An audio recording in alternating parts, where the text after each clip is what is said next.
Good evening, ma'am. Myself, Tina Westry. I am from third year CSC, bearing my roll number 234G1A05B1. My CA1 topic is evaluating performance of a model. Evaluating performance of a model in a machine learning essential. Introduction to a model evaluation. Model evaluation is a critical step to assess how well a machine learning model performs on unseen data. Model evaluation is nothing but it is a critical step to access the how machine learning model perform on unseen data. It helps in selecting the best model and turning hyperparameters effectively. Proper evaluation ensures that the model generalizes well behind the training dataset. Importance of a evaluation metrics. Evaluation metrics quantify the performance of a model, providing the objective measurements. Different problems require different metrics such as accuracy, precision, recall, or F1 score. Choosing the appropriate metrics is essential to accurately interpret the model performance. Here we see the different types of problems are required from the metrics. Those are accuracy, precision, and recall. And this evaluation metrics is qualify the performance of a model and providing objective measurements. Next one is train, test, split and validation sets. Splitting data into a training and testing sets help evaluating how the model performs on unseen data. First, we want to split the data, and whenever after splitting the data, we need to train the data, and after training, we need to test the data by using the different types of models. It performs on the unseen data. Validating sets are used during turning to prevent overfitting and optimize parameters. While validating the sets are used to prevent the overfitting and optimize parameters. Proper data splitting ensure unbiased estimate of a model's true performance. Here, as shown in the figure, this is a data. Here we are training the data, and after splitting the data, we train the data, and after training the data, we need to test the data how efficiently the data is working on the unseen data.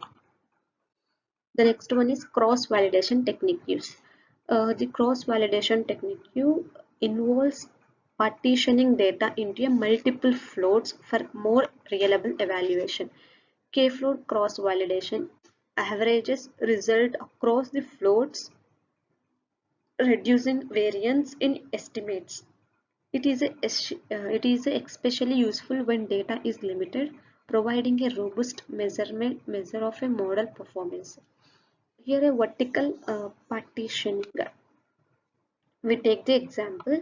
Here the key and names, description, stock, price, and data. Here we store the data here. Confusing confusion matrix and delivered matrix.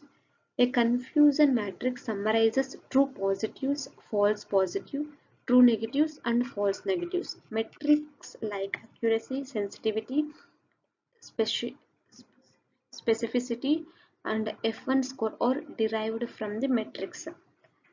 These metrics provide insight into different aspects of a model predictive capabilities. Here we shown as a targeted class, and it is a pre-detected class. Here pre-detected positive, true positive, and it is a false positive. We are evaluating the data. ROC curve and AUC. The reversal operating characteristics curve plots true positive rating against the false positive rating. Area under the curve is nothing but AUC quantifies the over ability of the model to distinguish classes. Higher AUC values validating better model discrimination between positive and negative cases. The next one is precision recall curve.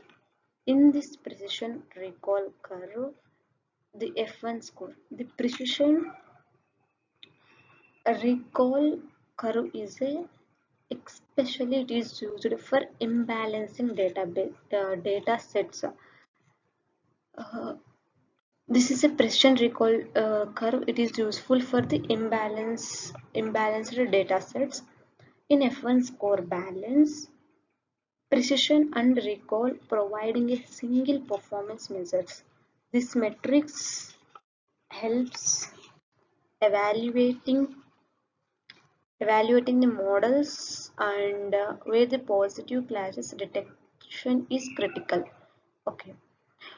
In the F1 score balance, the precision and recall are providing the single performance measures.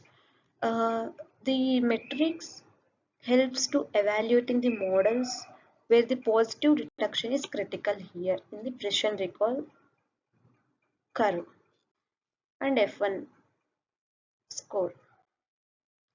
Coming to the underfitting, and model selection. Here, what is the overfitting, underfitting, and model selection? We need to know.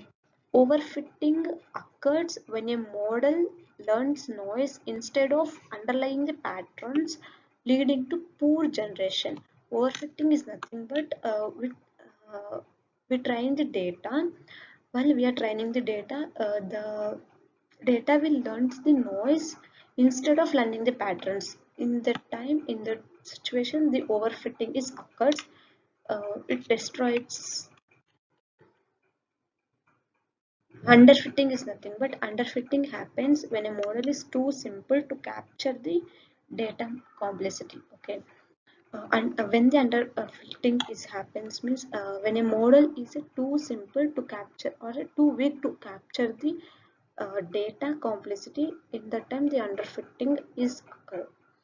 Poor evaluation metrics and techniques help identify and prevent these issues during the model selection. Here, as shown in the diagram, underfitting is occurs, and this is the optimal. Overfitting is also in occur. It leads to the several problems. We need to overcome those overfitting and also underfitting by using the different types of techniques or to improve the model effectively and efficiently work. Thank you. Thank you so much for listening my presentation.